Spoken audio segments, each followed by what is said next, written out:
观众朋友，大家好，欢迎收看今天的新风事件。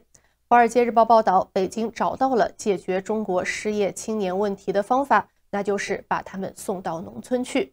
在文化大革命期间，青年时期的习近平曾经被下放到农村。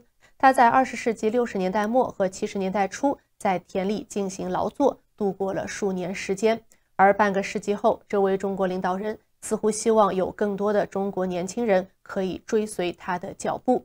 随着中国青年失业率最近达到创纪录的水平，以及北京对中国农村空心化的日益担忧，习近平呼吁学生和大学毕业生要学会自讨苦吃，考虑放弃城市生活，前往农村发展。官员们推出了一系列吸引年轻人到农村地区的计划，分配给他们的工作是提高当地农作物的产量和质量，翻新农村的外貌，并且向农民宣传共产党的领导。北京希望通过将几十万年轻人部署到中国的穷乡僻壤，为未充分就业的年轻人提供工作机会，同时振兴因为中国经济崛起而落后的农村地区。事实上，有许多年轻人也的确愿意利用这些计划来暂时缓解找不到工作的问题。在广州以西的一个农村里，可以看到一群大学生志愿者最近在帮忙粉刷墙壁，并且在墙上画上禁毒标语。而这个被政府指定要复兴的村庄，现在几乎荒无人烟，商店关门，一些房屋被遗弃，杂草丛生。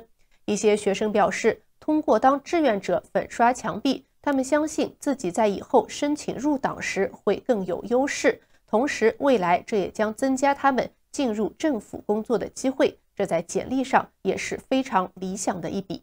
而在另外一个农村，一群年轻人则在教农村孩子如何阅读食品标签。一位年轻人表示，全职志愿者计划可以让他暂时推迟寻找工作，因为找不到工作的他不知道还有什么可以做。尽管中国多年来推出了许多农村扶贫计划，但是最新的举措引人注目的是，年轻人被动员起来推进习近平的一些标志性的政治目标。自从去年年底，习近平在一次讲话中呼吁官员引导更多毕业生下乡以来，这一努力不断升温。习近平详细表达了他的担忧，那就是过去40年从农村地区向城市地区的大规模人口流动，正在使得中国的粮食供应面临风险，并使中国在与西方日益激烈的竞争中变得脆弱。习近平指出，一些农村发展滞后的主要原因是人才的匮乏。他的愿景是让更多的年轻人在农村长期定居，而不仅仅是去1-2年。截至今年夏天，中国有超过1/5的城市年轻人失业，将他们重新安置到城镇和乡村，可以减轻一些大城市的压力。但是许多中国年轻人仍然是宁愿待在城市里做着比较低薪的工作，比如说担任店员或者外卖专员，而有些人则宁愿在城市里当啃老一族。2021年以来，一直在广东农村当志愿者的一位大学毕业生告诉《华尔街日报》，农村的生活其实非常无聊，不像城市中那样丰富多彩。他在大学是主修艺术专业，现在正在与共青团合作制作农村宣传视频。中国共产党渴望利用这些懂得数字科技的年轻人，他们可以帮助农民建立电子商务渠道，直播出售从海鲜到花生等各种农产品，希望吸引中国的城市居民可以购买更多的农村产品，并且为贫困地区创造收入。然而，这种策略不太可能适用于中国的每个农村，因为许多农村缺乏对大城市有吸引力的土特产。一些年轻人帮助农民重新设计了当地的大米包装，强调这些大米是自然种植的，但是到目前为止，重新命名的大米还是主要由当地政府以及一些当地村民所购买。大部分来到农村的年轻人都表示，并不打算长期留在那里，并计划在服役结束之后就重返城市生活。送青年下乡的思想深深根植于中国共产党的历史。20世纪60年代和1970年代，在毛泽东的领导下，中国有超过1600万人被党下放到了农村进行劳动，其中15岁的习近平就从北京被分配到中国北方的一个贫瘠农村。据官方媒体报道，他当时睡在一个窑洞里，平时放羊，和农民一起耕种田地。作为中国领导人，习近平将这次经历视为是一次改变人生的经历。他称下乡让他懂得了为国家服务做出牺牲的价值。如今，除了农业强国、为失业青年创造就业机会等现实考虑之外，习近平也指出，自找苦吃是一种优良的作风。当然，今天鼓励年轻人下乡与当年大不相同。今天是被称为所谓的志愿者，而当年的人们是被强迫下乡。另外，与文革时期不同的是，当时党希望城市居民能够向农民学习，但是现在共产党需要大学毕业生来帮助农村地区实现现代化，前往农村宣传国家的农业政策。共产党担心许多失业青年对中国的发展方向失去信心，因此向年轻人灌输党的意识形态尤为重要。在广东，省政府官员表示，他们的目标是到2025年底吸引20万年轻人到农村地区。他们的计划包括鼓励进城务工的年轻人返回农村家乡工作。在一项计划中，应届毕业生同意在农村地区待2-3年。参与者虽然被称为志愿者，但是还是要接受政治忠诚度的审查。他们每月将会获得2000多元的补贴以及吃住方面的津贴。完成志愿服务之后，选择参加公务员考试的人将可以获得额外的加分。如果志愿者日后申请国企工作，也将获得相应的优惠待遇。今年春天，广东的官员们把学生们聚集在报告厅，宣传广东这一最新举措。该举措已经让近万名毕业生成功的下乡就业。8月出发前，最新一批志愿者举起右手，承诺将会极尽全力服务农村，为实现中华民族伟大复兴而贡献力量。中国的一些年轻人表示，他们确实受到了习近平鼓励年轻人下乡号召的鼓舞，但是从长远来看，要长期留下来是另外一回事。29岁的赖强来自于广东北部的一个农村地区。他说，在获得研究生奖学金后，他愿意回报社会。当时大学毕业后，他曾经在广东一家贸易公司找到了一份工作，每月的收入约1万元人民币。这对于刚刚毕业的大学生来说，可以说是一个相当丰厚的收入。但是他后来又重返校园，于2021年重新攻读了一个农业硕士。他说，当时自己选择这个专业，只是因为农业专业更加容易考上。而在2022年，他准备毕业的时候，就听到了共青团正在宣传到广东农村做志愿者的好处，于是他接受了这个提议。在接受《华尔街日报》采访时，这位年轻人说，是国家和学校养育了我，我的确是想回报社会。中国的官方媒体报道称，作为一名志愿者，他利用自己在大学学到的知识，在为当地采购更高质量的种子以提高生产力方面发挥了重要作用。而赖强的努力也得到了党中央的认可，但是展望未来，他仍然不确定自己是否会愿意留在广东农村。他说，自己的女朋友是城里人，对农村生活并不感兴趣，而且他在城里的确能够赚到比在农村要多得多的钱，而钱和结婚是他未来发展需要考虑的重要问题。而共产党也不能怪他，因为推动中国年轻人结婚生子却是北京的另外一个优先事项。以上就是今天新风视线的全部内容，感谢您的收看。这里是华尔街电视，如果喜欢，记得点赞并且订阅我们的频道。我们下期节目再见。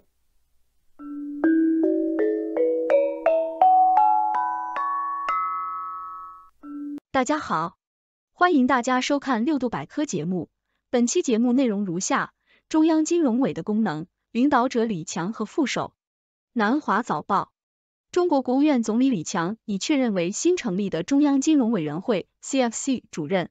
该委员会是中共监管中国银行、保险和证券资产达400万亿元，约合58万亿美元的党内机构。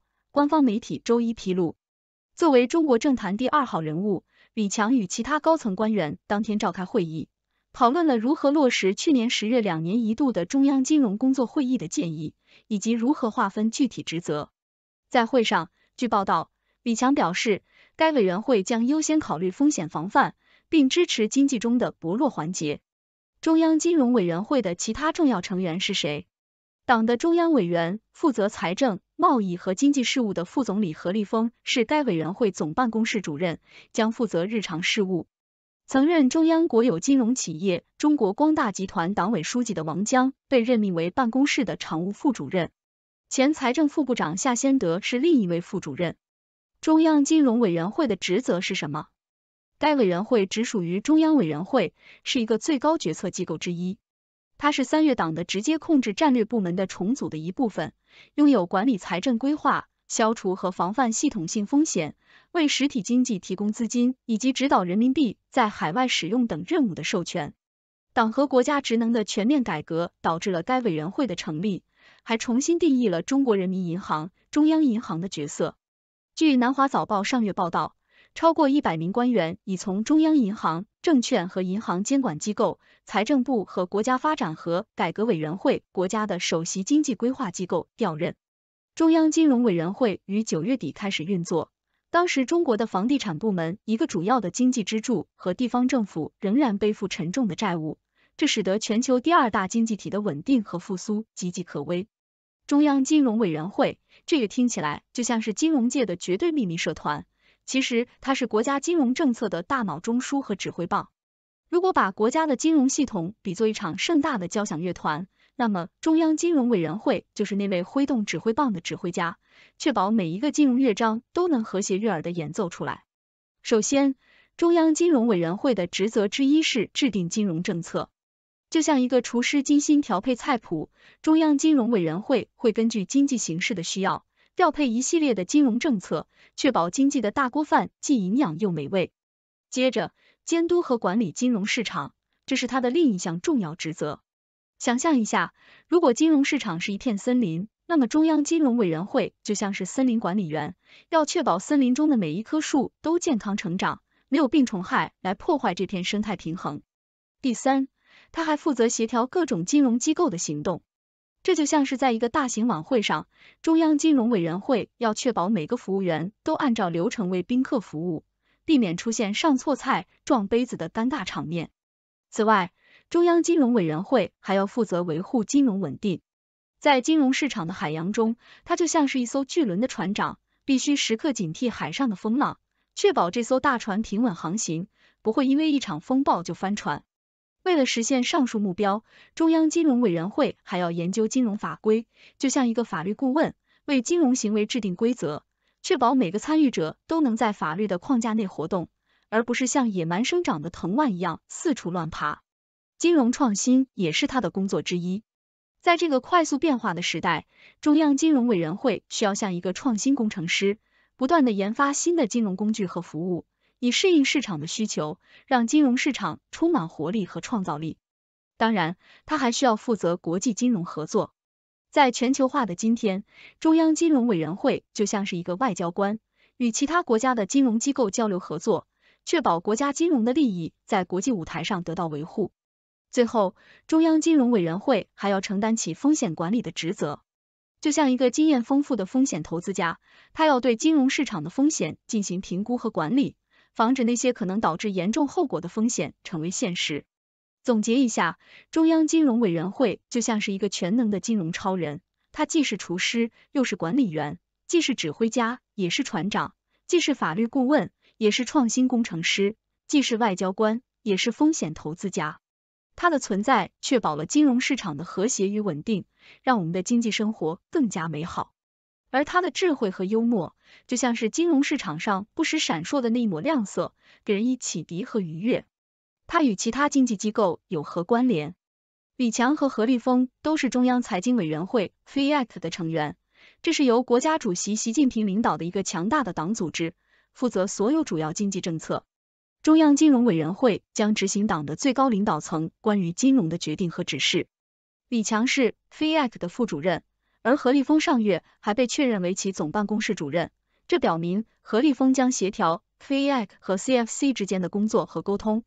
在经济学的宴会上，如果将各种经济机构比作不同的宴会宾客，那么银行无疑是那位穿着笔挺西装、手持香槟、四处交流却又神秘兮兮的社交高手。来，让我们一起走进这个经济社交场，一探银行与其他经济机构的关联。首先，银行是资金的大管家，它们像是一个巨大的水塔，从一边的水管储户收集资金，再通过另一边的水管贷款分配给那些需要灌溉的经济田地、企业和个人。这个过程不仅保证了资金的流动性，也确保了资金可以被有效的利用。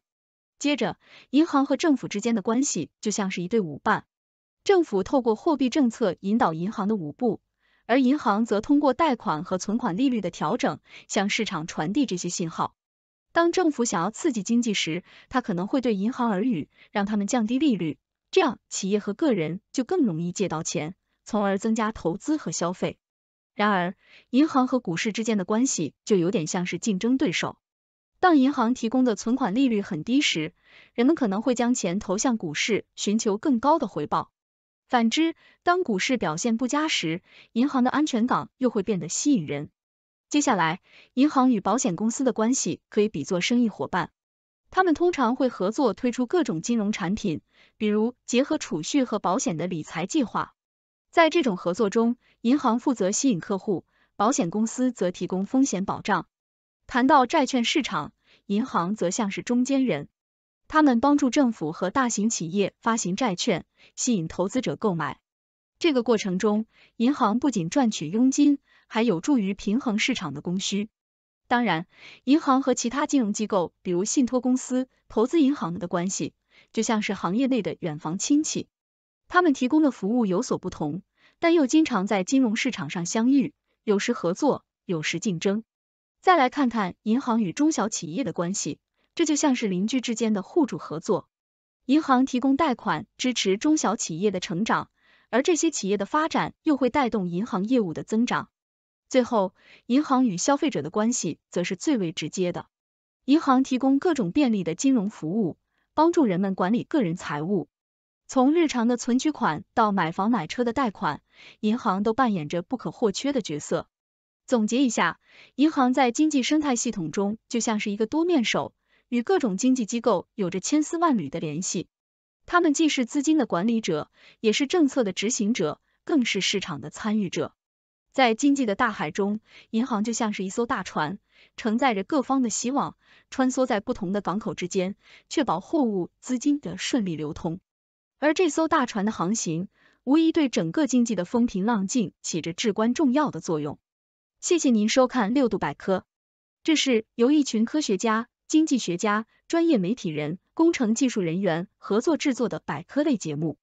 这些内容并不一定反映六度百科团队的立场，亦不能作为任何决策的建议。六度百科内容涉及诸多知识领域，我们努力使其内容真实、专业，不存在预设立场。如果受众发现内容有误，赞同或反对六度百科内容，请在我们的节目留言区发表您的高见。欢迎大家到六度世界 六度 World 阅读我们的更多内容，参与六度聊天区的讨论。请订阅我们的频道，给我们的节目点赞，谢谢。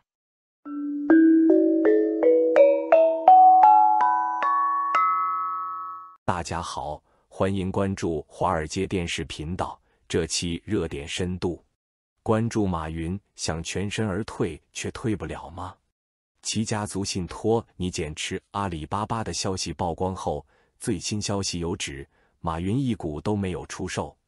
11月16日，美国证交会 SEC 官网披露的144文件显示，马云家族信托 JC Properties Limited 和 JSP Investment Limited 拟于11月21日出售阿里巴巴创始人股份，分别减持500万股美国存托股份。按美东时间11月15日阿里巴巴 87.070 美元股计算，此次减持股票共涉及股票市值 8.707 亿美元。在阿里于美国上市后3年，马云就曾减持约 5%。此后几年里，马云家族信托多次减持阿里股份。近几年，阿里巴巴财报中已不再披露马云的持股数据。2020年，阿里巴巴公告的信息显示，截至2020年7月2日，马云持有的阿里巴巴股份减少超过 2.3386 亿股，持股比例降至 4.8%。上面的消息一出，阿里美股大幅下跌近10%，显示出资本市场的疑虑和担忧。而与这个信息前后脚披露的，还有阿里云业务不再推进完全分拆和马上是暂缓等一系列震撼性的消息。如果说马云的减持释放了不确定信号，那么轰轰烈烈地提出分拆上市仅半年，盒马的上市便暂缓，而阿里云也不再推进完全分拆，更加深了市场的疑虑。据彭博社报道，瑞银分析师的一份报告指出，尽管马云本人已不再参与阿里业务，但他在估值低迷的情况下减持，依然会对市场情绪造成伤害。此外，就在几天前，阿里云发生了一起技术故障，宕机约2小时。暂缓分拆不知是否受此事件影响。时间来到1周后的现在，11月22日，阿里巴巴合伙人、首席人才官蒋方在阿里内网发文，详细阐述了此次马云办公室减持的前因后果。蒋方称，为了在国内外投资农业科技和公益事业等项目获取资金，马云办公室今年8月就与股票经纪商签了减持合同。由于当时设定的售卖价格远高于目前股价，只要股价未达到设定售卖价格，就不会售出股票，因此实际上马云所持股票一股未卖。蒋方还通过内网向阿里员工转达，马云坚定看好阿里，阿里股票目前大大低于阿里巴巴的实际价值，他不会卖的。阿里巴巴集团董事长蔡崇信也在该帖子下留言回复，我在公司快25年了，阿里从开始到现在一直面对各种质疑、各种挑战，但我们一如既往的坚持，在质疑和挑战中扛过了一个又一个的困难。因为阿里的基因就是相信未来会更好。蔡崇信说，今天全球技术、商业模式快速迭代，对谁都是挑战，但也是绝佳的机会。我们只要以开放的心态、创新的思维，就有机会再创一个与众不同的阿里。蒋方全文提到，这2天关于阿里有2件事外界传播声量很大，但存在严重谬误，我把知道的真实信息和大家同步，也欢迎大家把我提供的信息向身边关心阿里发展的同事和朋友传递。1. 自上周4集团公布季报后马老师减持阿里股票计划的公告以及媒体的报道，让同学们误以为马老师不看好公司。在这里我跟大家澄清一下事实，马老师的办公室为了在国内外投资农业科技和公益事业等项目需要资金，在今年早些时候与股票经纪以美国 SEC 10B5 依规定签了减持合同，按规定11月中旬将对外公告这一有前提条件的未来减持计划。11月16日刚好是设定好的披露时间，但是股票经纪并不知道这一天恰好是公司发布财报之日，这个巧合是让外界产生第一重误解的原因。8月份当时定好的售卖价格远高于现在的股价，所以马老师一股都没有卖，这是外界的第2重误解。马老师的办公室有对外发布过一个声明，马老师会坚定持有阿里，这不是套话，是事实。阿里股票目前大大低于阿里巴巴的实际价值，他不会卖的。外界炒作他售卖股票，显示了对阿里业务没有信心，完全不顾这是一个长期计划，以及他相信阿里业务会进一步增值而设定的较高售卖价格这2个事实。2. 关于阿里巴巴要裁员2.5万人的谣言，这2天这个谣言传得有鼻子有眼，还编造出我们如何去人社部门层层申请批准的故事情节。集团已经报警追究造谣者的责任。希望早点看到造谣者承担责任。我想这不是我第一次来内网辟谣，大概率也不会是最后一次。公司创业到今天，和公司一起经历风风雨雨的这些年，我们从来不缺谣言，重要的是每次我们从来都是用相信打败谣言。我们从否定、质疑甚至谣言中走到今天，相信未来，相信我们自己，是我们面对一切风浪的力量。面向未来，面对科技的浪潮，面对层出不穷的创新，我们还有很多很重要的事情要做，大家一起加油。上面蒋方提到的关于阿里巴巴要裁员 2.5 万人的谣言，阿里巴巴11月19日就曾澄清裁员信息为谣言，并称裁员谣言接二连三，但假的就是假的。当时就有报道称，阿里方面针对此次谣言已报警。阿里今年5月也曾传出裁员消息，当时阿里官方微博否认了裁员 20% 等传言，并宣布2023年6大业务集团总计需新招15000人，其中校招超过3000人。不过阿里巴巴的财报显示，公司员工数量却有下滑。阿里5月发布的财报指，截至3月31日，员工数量为235216人，而截至2022年12月31日为239740人。据此测算，阿里巴巴一季度员工减少4524人。今年3月27日，马云现身杭州。此后，阿里组织架构、管理团队等发生巨变。3月28日，阿里巴巴集团宣布分家，启动1+6+N 组织变革，设立阿里云智能、淘宝天猫、本地生活、菜鸟、国际数字商业、大文娱等6大业务集团和多家业务公司。时任阿里巴巴集团董事长兼 CEO 张勇任云智能集团董事长与 CEO。5月18日，阿里巴巴宣布云智能集团将从阿里巴巴集团完全分拆独立走向上市，菜鸟、盒马启动上市计划，阿里国际数字商业集团启动外部融资。9月10日，张勇在卸任阿里集团董事长兼 CEO 后，再卸去阿里云所有职务，阿里云董事长与 CEO 由阿里巴巴集团 CEO 吴永明兼任。然而，一系列调整尚未改变业绩增速放缓局面。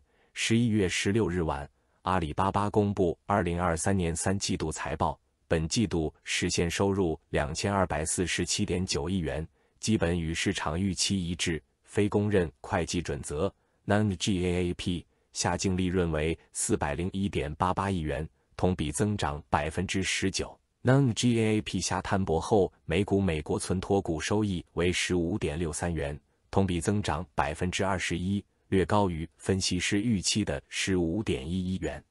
好了，以上就是今天热点深度所有内容，更多资讯可以关注六度简报网站，网址是6dobrief.com，在上面各位可以订阅各类符合您喜好的简报新闻，有免费套餐，也有更加专业的付费套餐供大家选择。今天的视频就到这里，我们下个视频再见。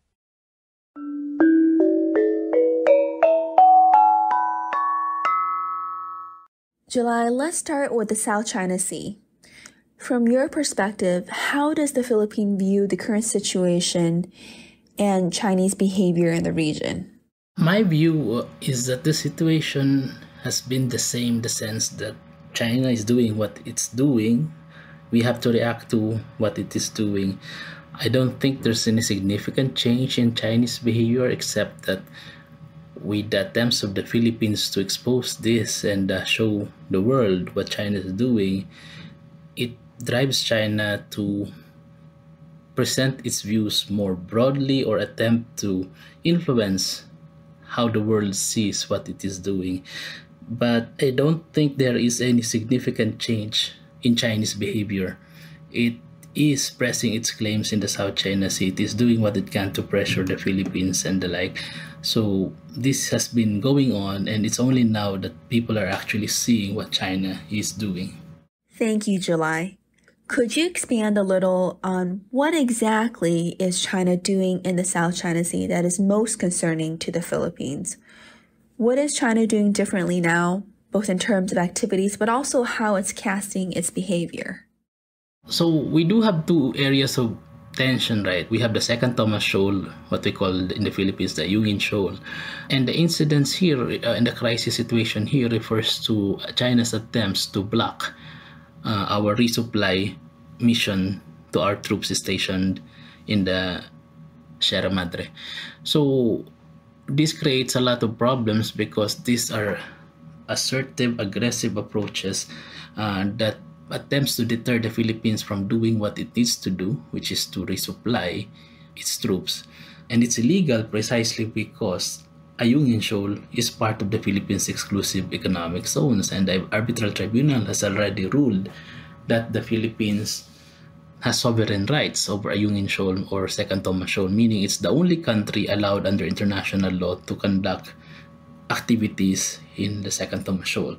The Scarborough Shoal area, meanwhile, is the territorial dispute, with the Philippines and China, disagreeing on who owns the Scarborough Shoal. But the arbitral tribunal did rule that the maritime area around the Scarborough Shoal is traditional fishing ground for Chinese, Filipinos, and Vietnamese fisher folks.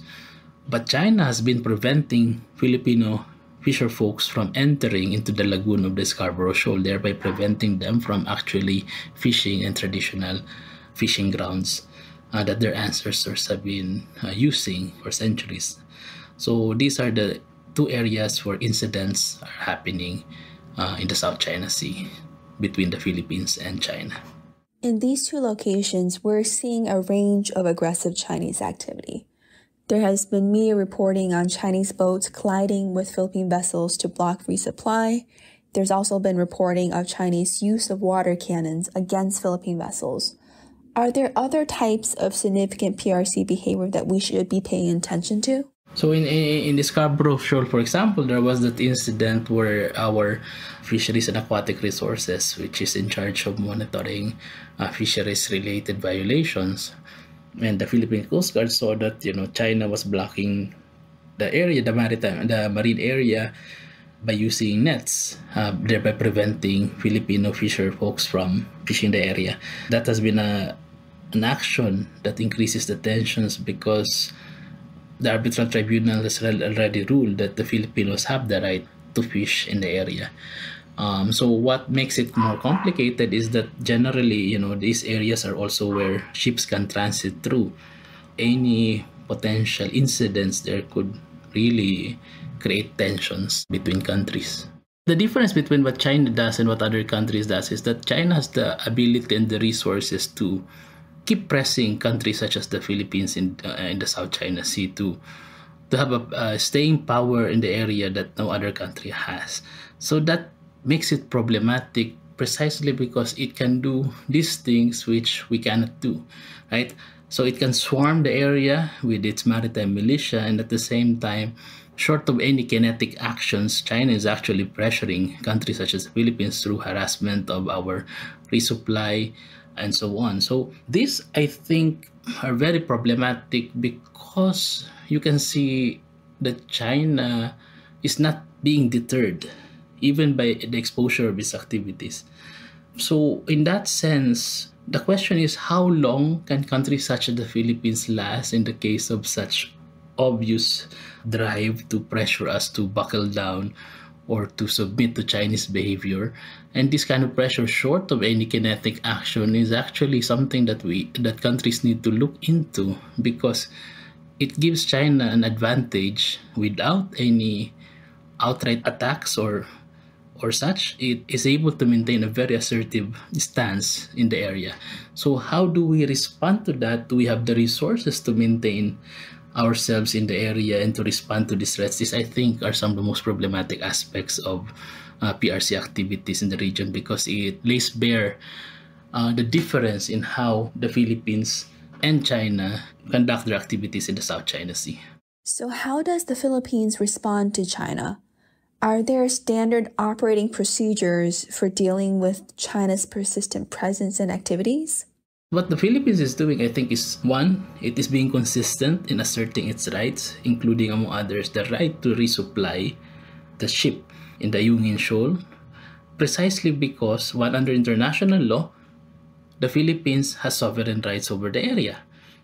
So by continuing to do what it needs to do, the Philippines is asserting itself, it's asserting its rights. And that, I think, is very important because that addresses the diplomatic and the international legal aspect of it. The second is that by exposing Chinese activities, then the Philippines is able to tell everyone that, look, we are here to assert our rights, but China is preventing us from doing what we need to do, particularly to resupply our troops in the Yungin Shoal. And the third is that then it provides an opportunity for the Philippines to tell the international community that, hey, we are here, we are asserting our rights under international law, and it allows these countries to help the Philippines, to support the Philippines by looking at the behavior of both countries and looking at the fact that the Philippines is the one under international law that has legal rights and is doing what it needs to do. And it provides these opportunities for collective action against Chinese coercive behavior. You mentioned that the Philippines does not want to be viewed as responsible for escalating dynamics. What does that mean in terms of what your frontline forces are authorized to do? Are there guidelines that say the Philippines cannot engage in certain types of activities because they might lead to significant escalation by China? Or is there a general awareness that the Philippines needs to be more restrained when it comes to responding to China? My sense is that the instructions to the maritime law enforcement agencies such as the Coast Guard and to our military such as the Navy is that the Philippines should do what it should do. Resupply without fear of breaking any international law, because that, I think, is important to the Philippines to maintain its moral high ground, that because Yungin Shoal is part of the Philippines' exclusive economic zones and where it has sovereign rights, then it can do what it needs to do, but it has to be in compliance with international law. So I think that's important to emphasize.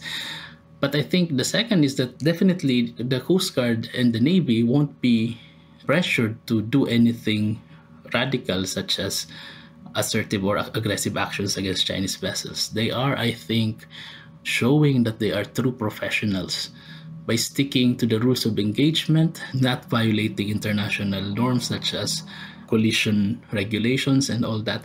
So this shows the difference that in terms of seamanship or being professional in the area, whether it's the military or the Coast Guard, I think the Philippines has shown that its activities are very much in compliance with international rules and norms in the area. So I think this is where things stand. The Philippines won't be the one violating the law. It only needs to resupply and has done its best without doing any other unnecessary behavior. You mentioned a key component of the Philippine response to China is to expose Chinese activities publicly, including capturing incidences of aggressive Chinese activity on camera or on video. Could you talk a bit about how extensive this effort is, particularly as you're trying to showcase and share this information with the international community? I think it's managed transparency that the Philippines is doing, in the sense that it exposes Chinese behavior and I think only releases these videos once verified to ensure that when diplomatic protests are done, the Philippines is able to prove to anyone that there were indeed violations, and that is why the Philippines is protesting. Because I think the point of the exposure or exposing these aggressive activities is that there must be action, and on the part of the Philippines, that's where the diplomatic protest comes in as official records to tell China and to tell the world that we are protesting these actions precisely because they are illegal. So those two, I think, are linked. But I would assume that there were a lot more because these resupply missions continue, right? They are not one-time thing. They are happening every month. So I think we have not seen everything. So that means that the Philippines is quite careful also not to just show everything, but also managing expectations in terms of the ability to respond to the provocations that are being done in the South China Sea. That's how I see it. I see. So you're saying that even though we are seeing more exposure of Chinese activities, what is out in the public is only a small proportion of the problematic encounters that the Philippines is actually having with the Chinese.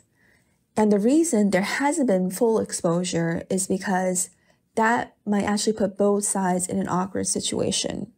On one hand, it highlights how much more assertive China actually is in the region. And on the other hand, might showcase that the Philippines government does not have the necessary resources to respond to every single case of what you view as Chinese intrusions into your claimed territories. Is that a correct interpretation? I think it is, because I see it as the fact that the Philippines is not exposing everything that China does. Is the Philippines' good faith actions towards China, that it doesn't want the South China Sea to be the be-all and end-all of its foreign relations when it comes to China.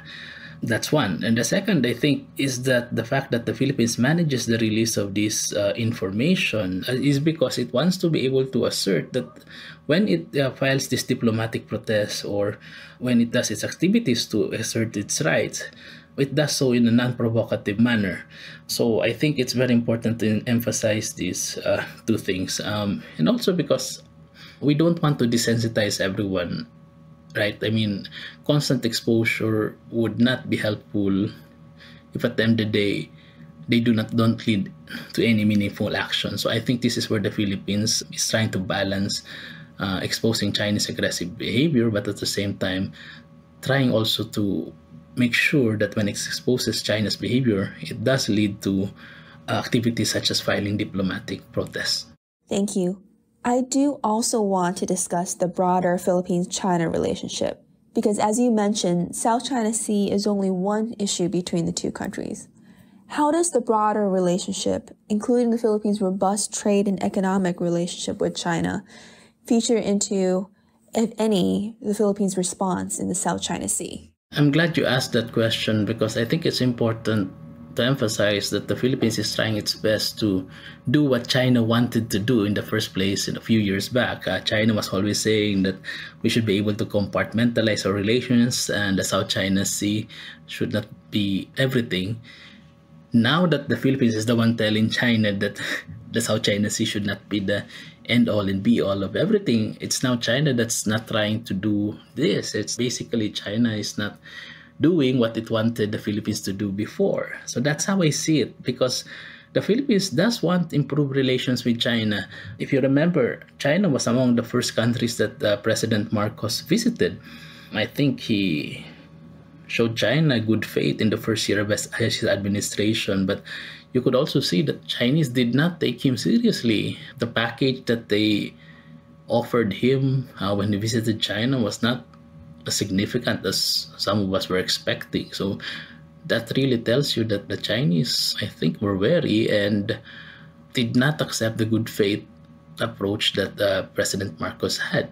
So this leads us to the situation right now where other aspects, we're sort of slowing down in terms of our relationship with China. But my reading is that it is not what the Philippines wants. I think if the Philippines has its way, it wants to improve relations with China in all other areas without sacrificing our national interest in the South China Sea. In addition to China not providing the Philippines what you thought that they would provide, are there any cases of China increasing its use of economic or other coercion against Manila when there are heightened tensions in the South China Sea? That's a good question, because I'm also looking at the way that China, for example, is reacting to some of its BRI initiatives in the Philippines. You've seen in the news, right, some reports about the Philippines exiting BRI. And I think the reading is not that the Philippines is exiting BRI. I think the proper reading is that China is actually not interested in implementing these projects, because it's a two-way street. Now, the Philippines is under tremendous economic pressure right now. It doesn't really want to be choosy about the source of its financing. So in the case of some of these Mindanao projects, for example, if you look at some of these projects, they're actually, they're loans. So China will get paid regardless if the project has been implemented. But the reason why, for example, the Department of Transportation is now looking for other funders is because I think the news report said that they did not receive any feedback from China on the proposals to fund this project. So that's why they're looking for other sources of financing. So it seems that China is closing some of these doors, not because the Philippines wants it to, but because it's China's decision to close off the tap, the financing sources to the Philippines. So the Philippines has no choice then but to look for other partners. But given, I think, the opportunity, I don't think the Philippines will say no if China says it wants to invest in certain high-end projects, infrastructure projects in the Philippines. When did this change on China's position on BRI start occurring? Was this timed at all with the recent rise in tensions in the South China Sea? I think this has been a source of frustration, well, not necessarily on just one side. Remember that China's experience in terms of official development assistance is relatively new, unlike, for example, Japan and the World Bank and so on. So that, I think, explains partly why disbursements of funds can be quite slow, or approval of funding sources from China can be quite slow. So it's not, I think, directly related to what's happening in the South China Sea, except that because this has been going on for some time now. The MOUs have been agreed upon during the Duterte administration, feasibility studies have been done, but the question is why weren't the funds released even during the early parts of the Marcos administration when things were not that dramatic yet? So I don't want to link this directly to the South China Sea, but the recent tensions as well, maybe some other areas of decision-making in China would like to link the two. But this has been going on for some time now with little explanation on why China has been hesitant to release funding for these projects. Moving beyond BRI, are you seeing changes in either side's willingness to engage with the other, either diplomatically or economically? How has the engagement picture changed between the Philippines and China in the past year or two?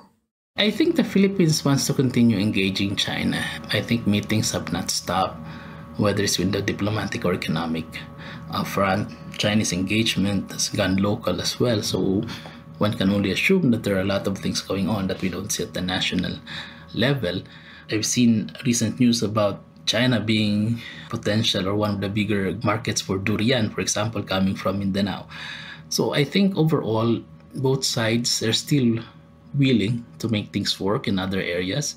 It's in the South China Sea where I think there would be hardening of stances. But at the same time, people want to be pragmatic, that if there are areas where both countries can work without sacrificing national interests, then I think both sides are willing to do it. Are there any existing communication channels between the Philippines military or Coast Guard with your Chinese counterparts? Are these channels used to deal with unsafe incidences at sea? I do believe that because of the situation right now, both countries are unwilling to lower the kind in terms of the areas or the mechanisms to be used. Both sides, I think, still want to use the BCM, the bilateral mechanism for addressing some of these issues.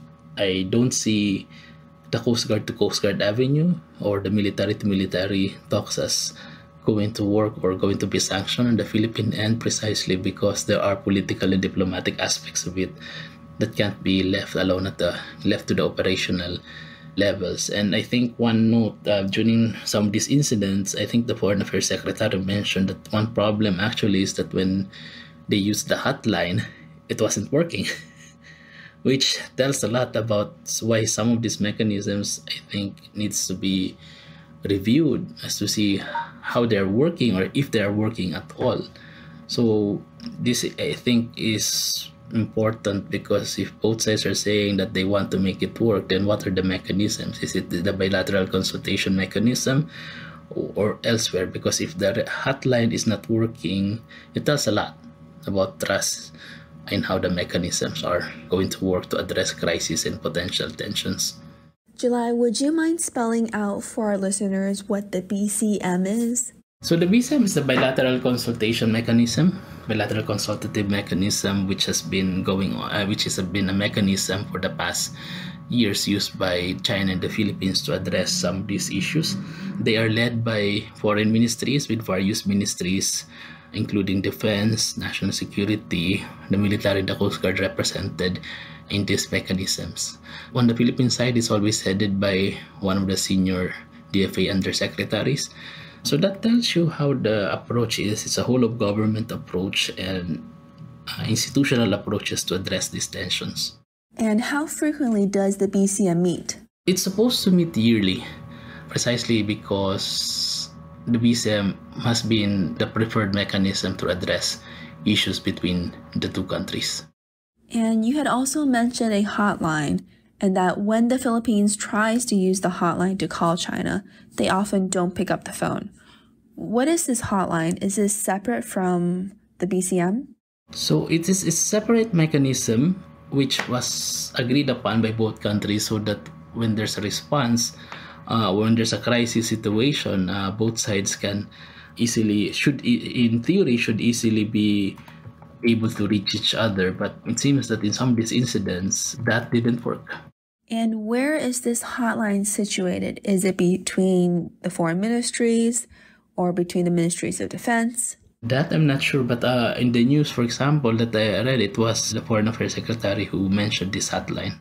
Thank you for spelling out how both the bilateral consultation mechanism as well as the hotline works.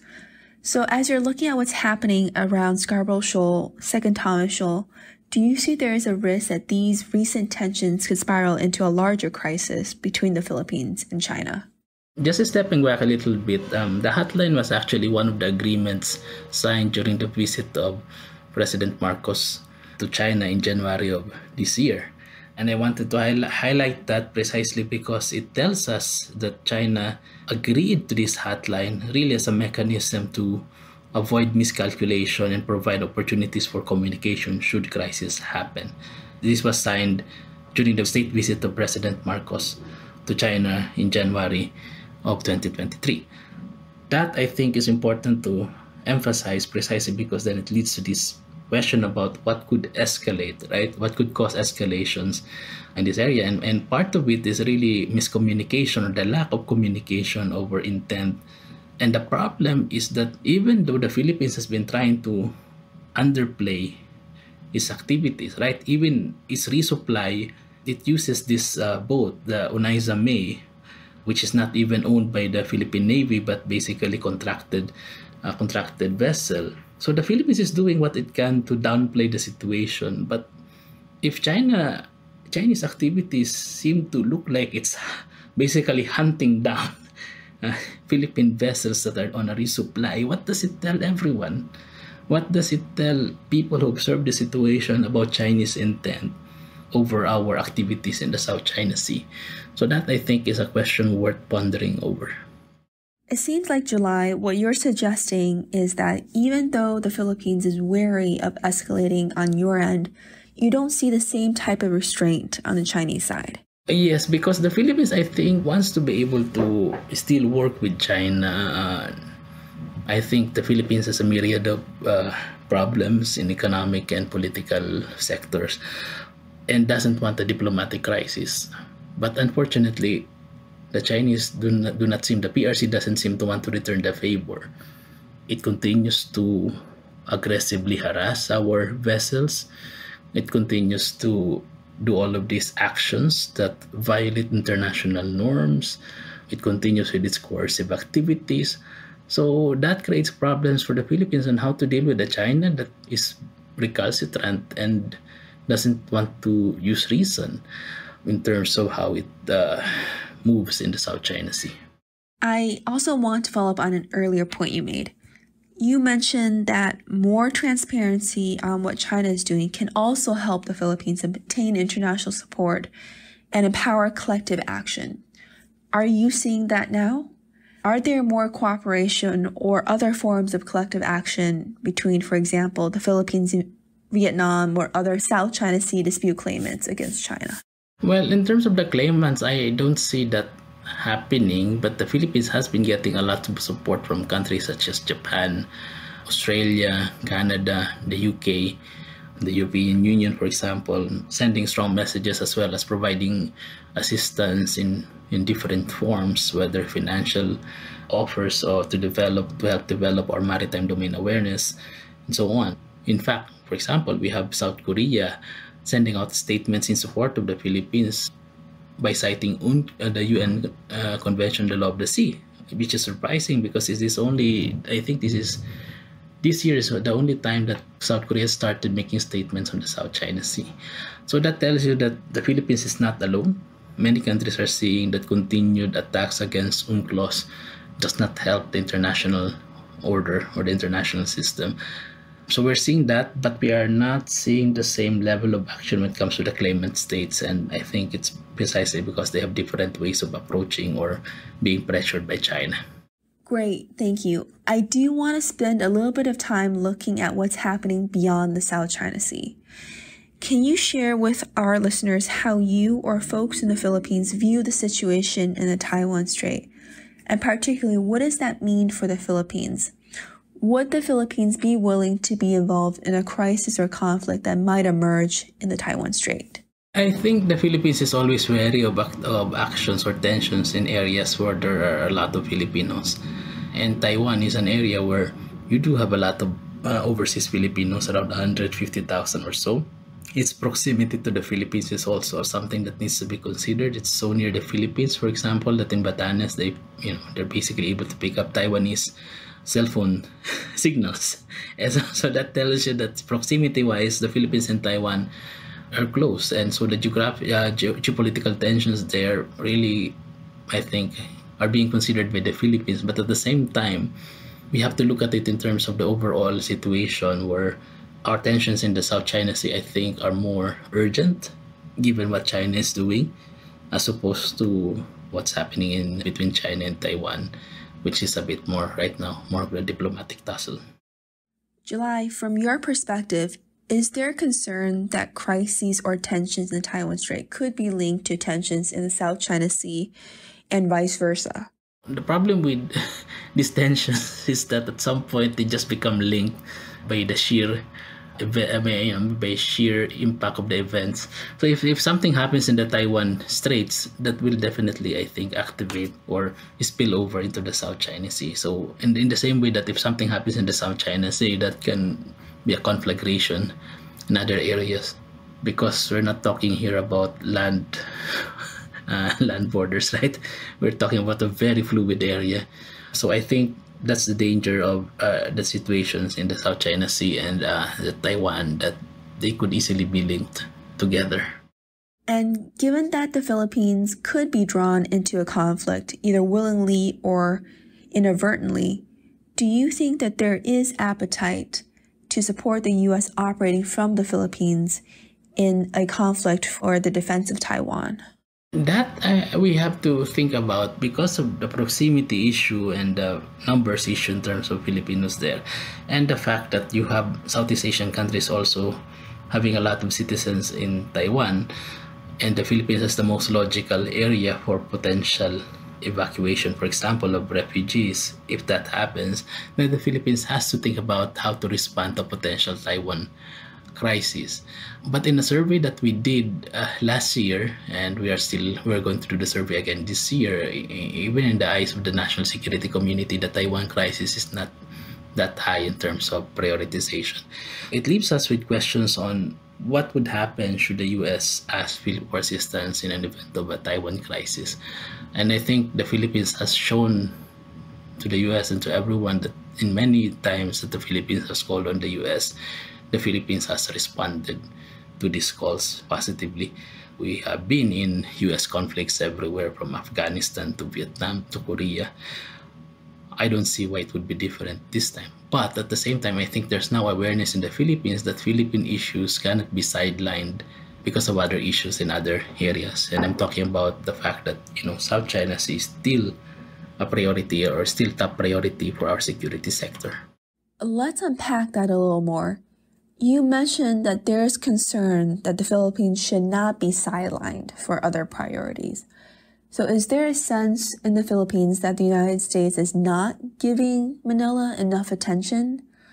Obviously, there's been quite a bit of change in the past couple of months, but sometimes these sentiments or concerns are longer lasting, and recent U.S. actions may not necessarily fully address some of the concerns that we might be seeing in the region.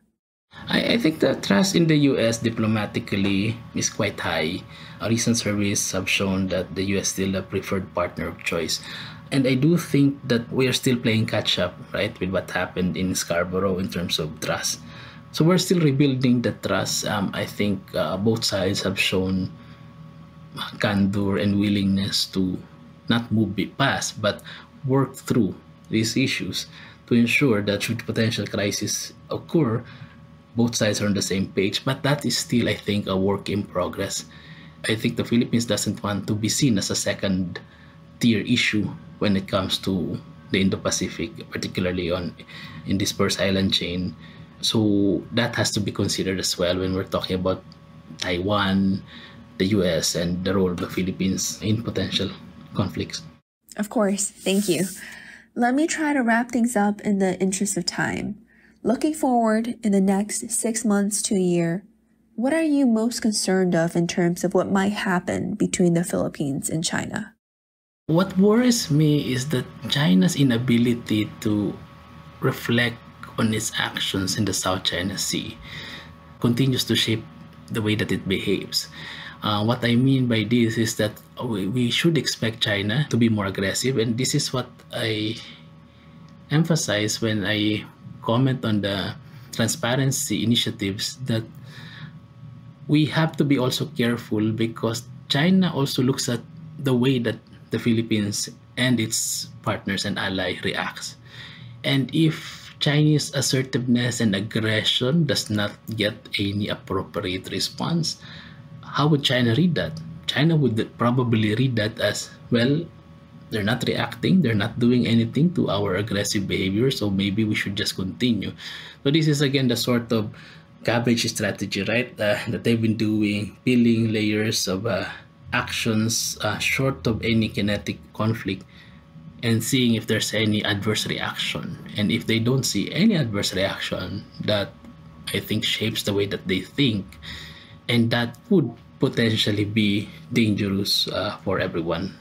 So that is what I'm worried about, because try as the Philippines might to stay very professional, the PRC might really just do something so blatant that it could cause severe reaction from the Philippines and its partners and allies. And given this situation that you just laid out, what do you need from the United States and the international community at large? I think, first of all, the Philippines has to look into its own capabilities and capacity and to really determine what end state it would like to see in the South China Sea, and then actually devote resources to protect its interests in the area. Because I think the international community also has to see that the Philippines is serious in protecting its national interests, whether it's through actually reclaiming Ayungin Shoal and ensuring a better area of operation or base of operation for our Marines stationed there, investing in our own capabilities, including more vessels and other equipment for the Philippine Navy and the Philippine Coast Guard. I think these are important. Then we can look at the international community and say, we can only do so much, please come in to assist us. And then you can see the willingness of Japan, for example, to provide security assistance, and through ODA, official development assistance, also help develop our capacity, our Coast Guard's capacity and capabilities. EDCA was a choice of the Philippines in terms of ensuring that its interests are protected by engaging its ally. So I think this is where the Philippines has to ensure that everyone sees that it is doing its best to protect its interests, and where its partners and ally and the international community can come in. The diplomatic and support is crucial to the Philippines, but at the same time, material support, I think, should be also looked at by these countries. Great. Well, thank you very much, July, for discussing with us not only the state of Philippines' relations with China, what's happening in the South China Sea, but also how Manila views the situation in the Taiwan Strait.